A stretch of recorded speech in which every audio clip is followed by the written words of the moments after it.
On April 1st, 2021, I ditched a career I absolutely hated to better myself and do the things I've always wanted to do. And that included my growing love and obsession with Ireland. I want to learn everything: culture, history, mythology, music, and the language. Which, if I'm being honest, looks really hard to learn, but I'm going to give it the old Smith try. Then, of course, there is my love of pubs and the role that they've played throughout history, and no better example of that than on that beautiful, beleaguered island in the North Atlantic, Ireland. April 1st, 2026, I depart for the Emerald Isle, and for 1 year, I'll hike town by town and conduct interviews with pub owners, pub regulars, historians, town know-it-alls, musicians, and basically anybody that wants to talk to me. If you'd like to support the project and the journey, basic Patreon support is only $3 a month, but just liking a video or subscribing to the channel and following the journey is just as helpful. I'm always looking for volunteers to work as liaisons for the project too, so if you live in Ireland and know people, feel free to hit me up. This is a huge goal and I need all the help I can get.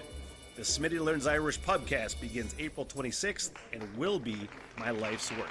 Thank you. And welcome to the What the Hell Everything podcast. My name is Smitty. Thank you so much for coming on. It is a fabulous fucking Friday, although I do feel going down in the weather trend. I think we're going to get cold. Yay. Spring right around the corner. Fucking A. Recording date and time, March 15th, 2024. Gearing up for the Scratch Show on Tuesday. Fucking stoked about that. I think I'm going to do some sort of St. Patrick's Day thing on Sunday, which is obviously St. Patrick's Day. I don't know what exactly yet, but it'll have to be before I work. Before I have to leave for work at 2 p.m. Eastern Standard Time. Let's get this fucking podcast kicked off, man. Let's get the headphones on. Let's get the input switched. Let's get the word of the day. Okay. Every once in a while, I still suffer from non-preparedness. Ferry, cross the Mersey. I know. Jerry and the Pacemakers. Dun, dun, dun, dun, dun. I think I hit that fucking melody pretty good. Not gonna lie. Let's do the word of the day and get this show kicked off. Whoa. What is this word? D-E-F. I'm trying not to look at the pronunciation. D-E-F-E-N-E-S-T-R-A-T-E. Defenestrate. I'm going to guess defenestrate. Let's see. Defenestrate. Fuck yes. Defenestrate. What is this word? What is this word, I ask? To throw a thing out of a window, which I have done on a couple occasions. Defenestrate. Defenestrate. I just defenestrated that thing out that fucking window. What did he do? I bet that's got to be a legal term, right? Meanings and examples, all that stuff. Where the fuck does this word come from? First recorded in 1900 to 1905, a back formation from the word defenestration, the act of throwing a thing out of a window. He took part in a mass defenestration.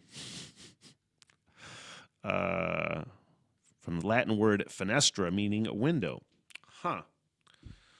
I remember one time I defenestrated a fucking Creed CD right out the window. I was driving in Louisiana.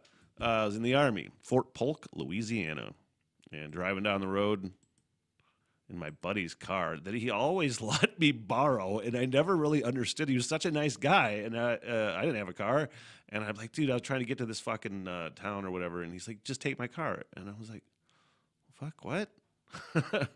Anyway, I think I heard a Creed song, and it was probably that should have been dead on a Sunday morning, banging my head, that song, and I was like, oh, I kind of like that. And then I listened to the CD while I was driving down the road, 55 miles an hour, pitch dark, like midnight, somewhere in fucking Louisiana. And I'm like, this fucking CD is garbage. Eject, defenestrate out the fucking window. And I fucking hated that band ever since. I remember that one time, I'd probably told the story on the podcast before, but I had to interview fucking Scott Stapp from Creed, and I fucking hate Creed, and it's just, I hate. And I had to do this fucking bullshit phone interview because he was playing some bullshit-ass club show. and I'm like, all right, I gotta do this, gotta eat shit. Like one time I had to give away fucking Nickelback tickets, whatever. You just gotta fucking play the game. So I'm interviewing Scott Stapp, and honestly, he's just saying whatever bullshit Scott Stapp words he's saying, and I did a private Snapchat to friends where I was just, while he was talking, and I was like, oh, shut the fuck up, because I'm kind of a fucking asshole sometimes. Defenestrate. That word is pretty fun. Pretty happy that happened. Defenestrate. All right. Let's move on, shall we? Why did I fucking delete? Or probably because you're high, Smith. You probably just fucking did it because you're high. Just close that out. Anyway. Yeah, I think I'm going to do some kind of Sunday morning St. Patrick's Day thing. Just because... I miss doing things like I gotta work, and typically it's like Christmas for me. It's so fun. I can't believe I didn't nerd out on Ireland as a whole earlier in my life, to be honest with you. I was like, man, I really want to do something. So I was thinking about man, what if I just sat, because I can't drink, I gotta work later in the day. I might have to substitute Guinness with just a bunch of fucking coffee and just sit here and just live stream playing Irish music and just talking shit, That'd be kind of fun. I don't know. Maybe I'll put a little bit of thought into it before, I don't know, 48 hours from now. Think about it, Smith. Make it happen. It's fun to see the Detroit Lions making some moves. What? Brad Holmes, Dan Campbell got extended. Chris Spielman, who is kind of the architect of it, to be honest, is really, it's the greatest thing that's ever happened to the Detroit Lions for sure. The fact that Chris Spielman was hired by Sheila Ford Hamp, the owner. Sheila Ford Hamp. I don't know if I got that backwards or not. But former legendary Detroit Lion, who his brother was the executive GM at Minnesota for years and super successful. Dude knows football and really just kind of turned his brainchild into what is happening in Detroit right now. So he got extended. Dan Campbell, Brad Holmes got extended. That's fucking fantastic. I'm a firm believer they should have been made the highest paid GM and head coach tandem in the NFL history. It looks like they're signing a lot of good players on the defensive side of the ball. It looks like they're bolstering the defense fucking effectively. Man, it's pretty fun. Just thinking about it. I am now kind of back in on the Lions. I took a good chunk off. What is it?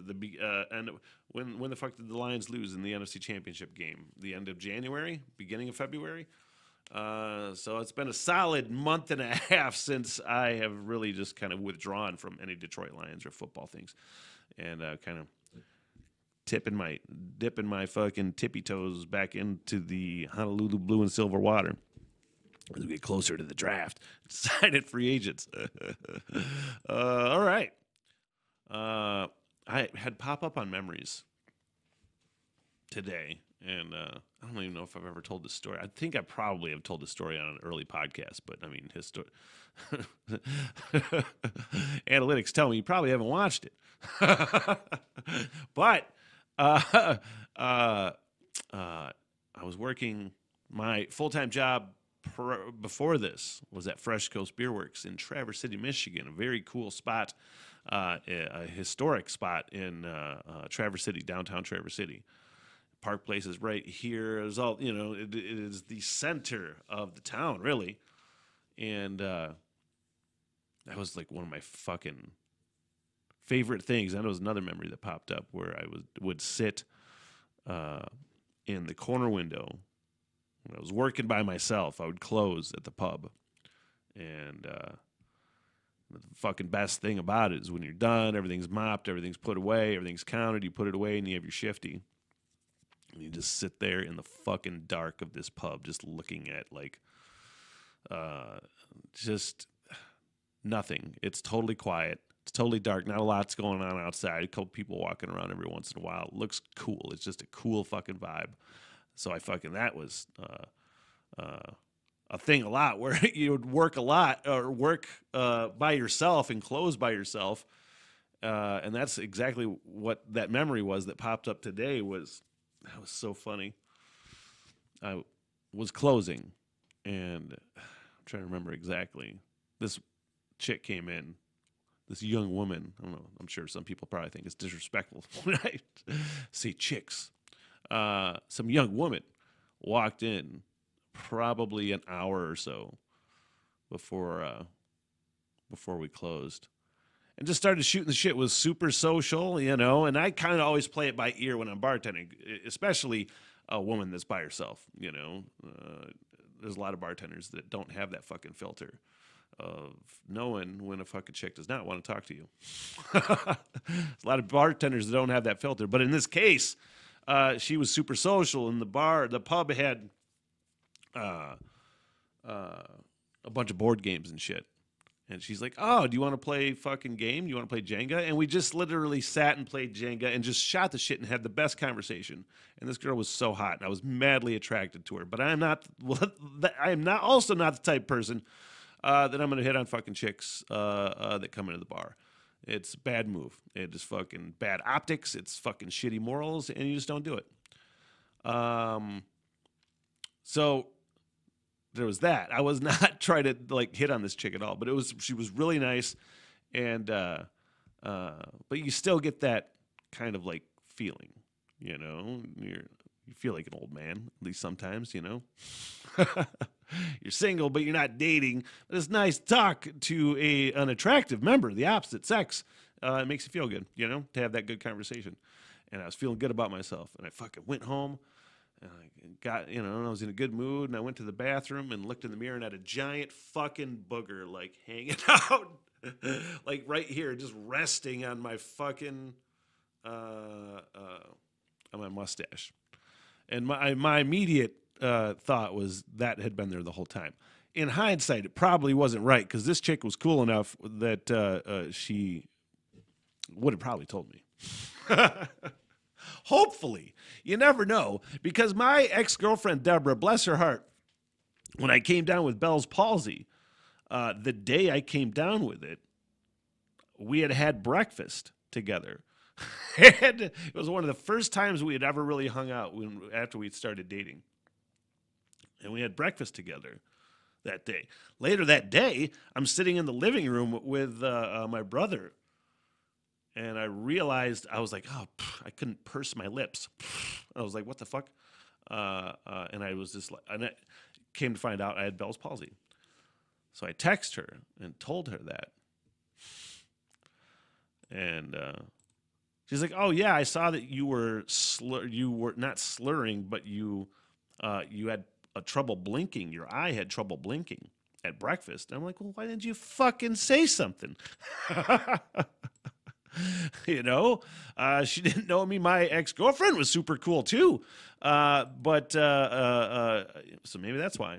Maybe she was pitying me and being social and fun, and because I had a giant booger hanging out of my nose. But the honest and nice thing to do would just be to tell me, young lady. Young lady, why would I say that? That's worse than chick, actually. Let's scroll some fucking headlines, you guys. I meant to talk about this the other day and I forgot. Mike Tyson and Jake Paul fight. I don't know if I'm going to ever root for... I rooted for... was it Mayweather to get his ass kicked that one time? But he didn't. Damn it. Who else have I really rooted for to get the shit kicked out of him? There's been a couple. But in this case... Is it Logan Paul or Jake Paul? I know they're brothers. I know they're YouTubers. I know I don't really fucking care for them to see them at all. I don't, thankfully, probably saying those words, it's going to appear on my fucking algorithm now. I don't know if I've ever... I mean, it's really cool in a way how that dude has like built his thing. I'm just not a fan of like his personality. I like the fact that you're doing what you want and you are accomplishing what you want. First of all, I think it's fucking awesome. But it's just the way you go about it, you know, to me. And I would love it. How fucking old is Mike Tyson? 57, 58, something like that. So I go. I don't hate to say it's a money grab, but really, is there any other reason Mike Tyson at age 57 or 58 is going to fucking fight a younger by 20 years, 30 years? How old is Jake or Logan Paul? Is Paul in his 20s, late 20s? I want to say maybe early 30s. I'm not sure. And there's that whole like hunger thing, you know. That dude seems like he really wants it. Is Mike Tyson really going to give it to him? I didn't even see how many rounds it was. Probably 3 to 5, 10. There's no way it's a 10-round fight. Basically an exhibition that'll be on fucking Netflix, by the way, so I'll totally watch that. That'd be fun to have a little fight party. Might have to get the day off for that. It's in July. But I don't know if I've ever rooted for somebody to get the shit kicked out of him as much as I'm going to root for Paul. Oh, boy. Oh, boy. Hey, let's do some live fucking Biffy. Live Biffy. It's been a minute since I've done Biffy Clyro reaction, and to answer a couple of questions about Biffy Clyro reactions, I'm going to do starting very, very soon, in the next week to two, after I get back from my Chicago St. Patrick's party trip with the Scratch. I'm going to start recording, and I think I'm going to try the live stream, make sure they're not dinged with copyright, but live streaming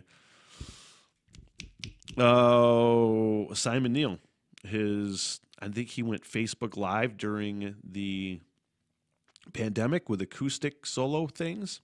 So I thought it'd be fun to go through that and chronicle that. And I don't know if that'd be a good thing to just reminisce about the pandemic. I want to fucking forget it ever happened. So I'm going to be doing that, plus getting back to the Biffy album reactions as well. So expect all of that. Anyway, patron Taylor said we were talking about Glaswegian, and she put out, hey, throw this Biffy BBC Radio 1 performance. She says, I know I keep putting suggestions in, but if you haven't already seen this, you will almost certainly get some enjoyment out of it. I will not say any more, though. Say as much as you want, Taylor, by all means. WAB, which I had to have heard before. Let's see real quick if I've heard this.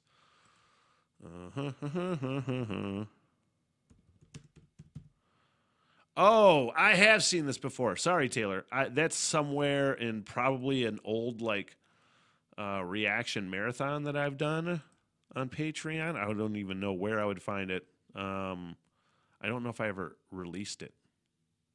I don't know, but I have watched it. It's Wet Ass Biffy or something like that. The wet ass pussy fucking kind of spoofy, I think, right?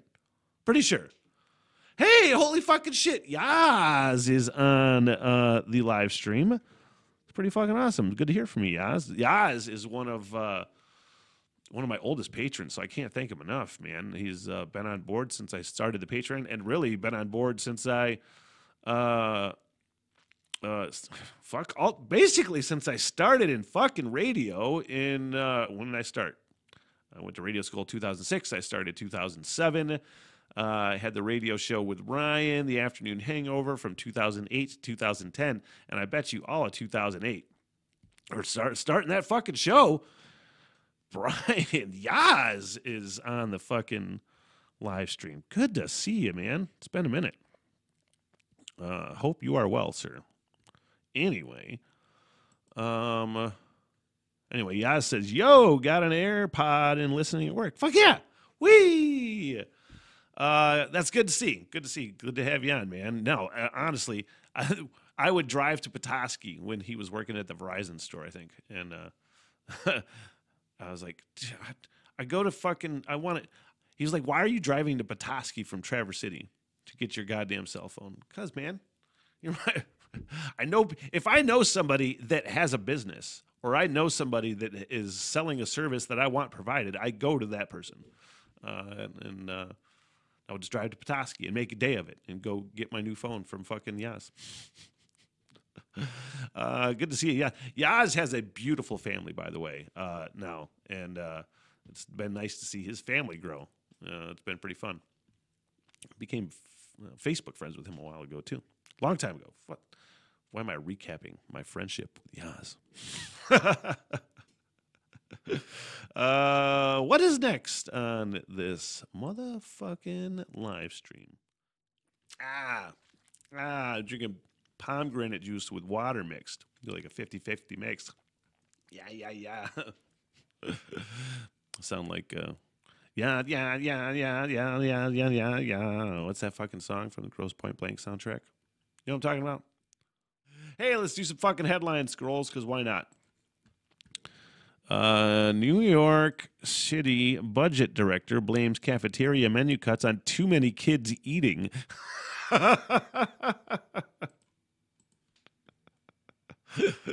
Oh, man. Because why not? Is that even worth investigating? You know, is it worth investigating? Let's read a little bit of it. New York City slashed popular items like chicken tenders, dumplings, and cookies from cafeteria menus in February because too many kids were eating, a city official said. Jacques Jiha, a director of the Office of Management and Budget, offered the surprising explanation at a city council budget hearing in response to questions from Education Committee Chair Rita Joseph, pressing officials about why high-demand items are being swapped for heat and serve options. Bear in mind, the city made some significant investments in school cafeterias, said referring to a $50 million initiative, blah, blah, blah, a project explicitly designed to increase student meal participation. So what you end up with, they say, you have a lot of kids hanging out in cafeterias now and eating more and more and more and more. So therefore, what they did was they basically cut some of the items from the menu because more kids are eating. That's a nice way to say that. Makes a little more sense when you say it like that. It's not. Is it too many kids eating or kids eating too much? You know, did they work? Because that's how it sounded when you said that.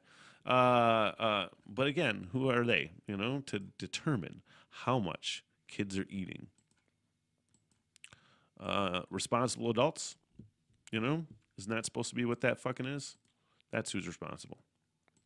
Anyway, what's next? Headline scrolls. This was kind of funny. I don't even know why. The wine and brownies, which is from the Colorado Sun. The wine and brownies are gone. 50 women trapped on ski bus for 23 hours after major Colorado snowstorm. Oh, that sounds funny. You guys would why can't we fucking move? Oh my God, what a fucking nightmare that would be. It would just be like one bitchy bachelorette party, you know, for fucking 23 hours. Wait till they make that movie.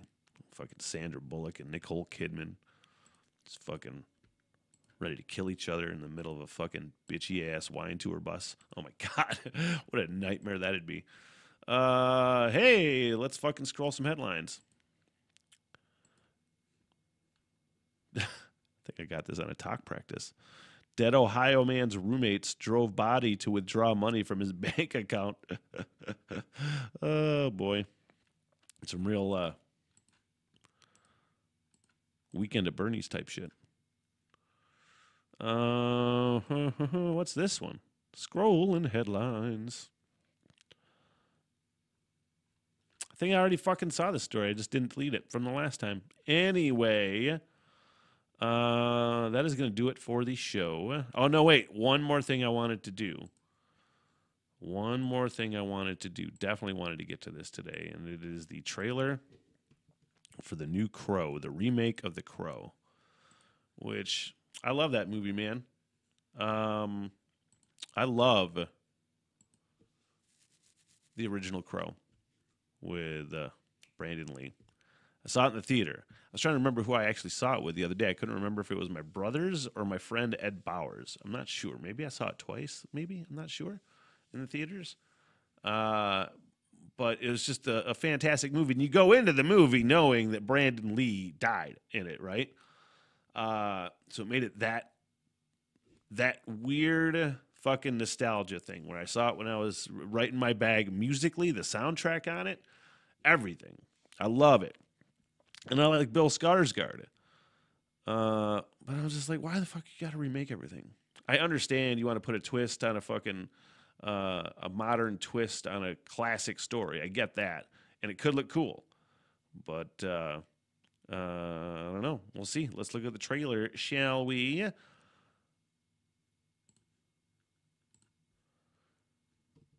For the Crow official movie trailer. What's the first thing you liked about me? I thought that you were quite brilliantly broken. You feel like my person.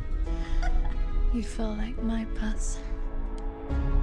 What's the worst thing you've ever done? I saw things. I shouldn't have seen any of it.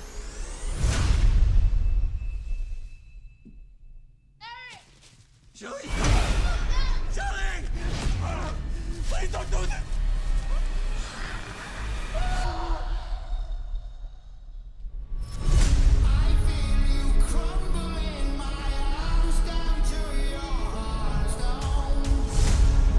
What Ozzy song When is that? someone dies, a crow carries their soul to the land of the dead.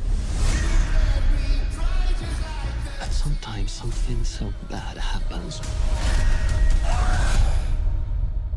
that the soul cannot rest.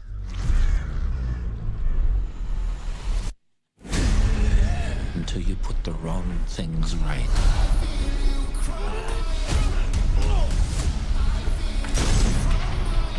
You were given the power of a god.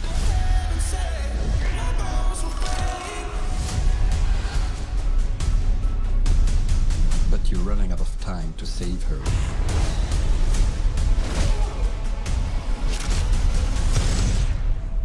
I'm Bam. gonna kill them. Every single one of them.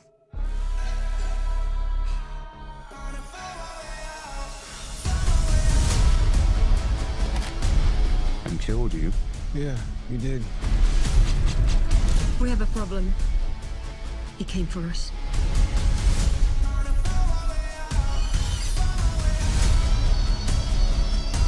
First impulse. Anger.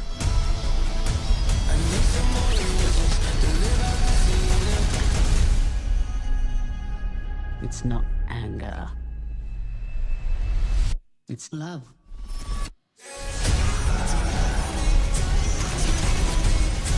Look at what you've become. You know that love promises only pain.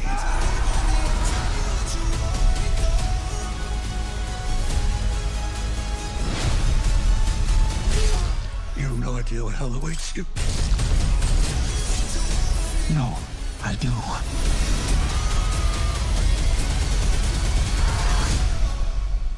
How many people have you loved? I'll never be alone.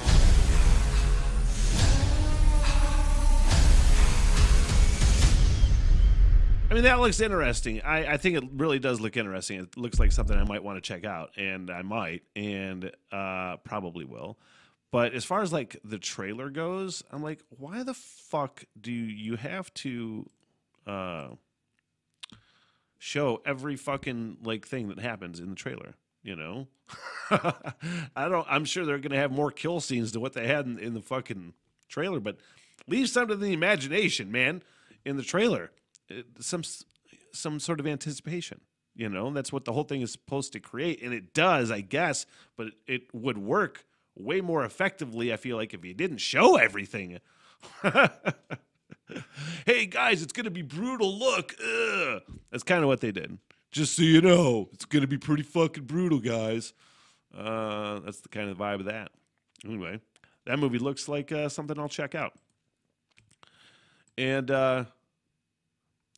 Yaz with the fucking money comment, by the way, patron Yaz. Ozzy, because I thought that was Ozzy, and I was like, who is that? Oh, that was the Ozzy Post Malone duet thing that I had actually heard before. He said was the combo. I didn't think I needed on a song, but it's real good. Yeah, I actually appreciated it when I heard it before. which I think is a couple years old, right? I don't think it's brand new. I know they've collaborated before. Anyway, it's going to close out the show. Thanks to everybody that checked it out. All the people checking out the live stream. Yaz shooting the shit. I really appreciate that. Good to hear from Yaz, man. And let's see. I think St. Patrick's Day, I'm going to do a live YouTube stream somehow, some way, some form. Keep an eye out for that. Hit the notification bell, all that shit. And you should do that anyway, you know. That way when new stuff drops, oh, okay, Smith dropped a new thing. I might want to check that out. Or maybe not, but, you know, hey, don't, like, mute it. That's the thing. Keep those notifications going, you know. I know I hate notifications too, okay? I'm trying to remember to turn them on for certain things. That does it for me. I got nothing else. Nothing whatsoever. I'll do a show Monday, I feel like, and then I think I'm going to do a show Monday. Maybe on Friday. I don't think I'll do a show Monday because I got to get ready to go to Chicago. So I think I'm going to call that fucking game right now. St. Patrick's Day live broadcast or live stream. And then Monday, well, whatever. I think you understand. I'm probably not going to do one on Monday. And that does it for me. I'm out of here. Back next time. Peace out. So long, sucker. Good night, everybody! I am so sorry for everything that has happened. Bye-bye. Yeah, all right, I'll see you guys there. By the bar and get your face, huh? Get me paid, bitch! Sit, boo-boo, sit. Good dog. I love y'all very much! Peace out! Good night, ladies. Good night, sir.